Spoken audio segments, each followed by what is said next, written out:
ลงคานเจ้าสวยโสภีอุบลราชธานีเคยมาเที่ยวงานแห่เทียนพรรษาอำนาจเจริญยโสธรสาวงามโสภานครราชสีมาโคราชยาโมก็งามจับใจ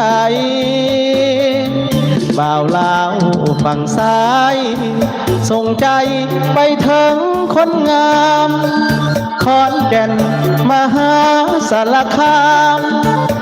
101กาฬสินธุ์แฟนอายสาวบุรีรัมย์สุรินทร์ศรีสะเกษงามลายอีสานเหนือกลางออกใต้เจ้าอยู่ในใจ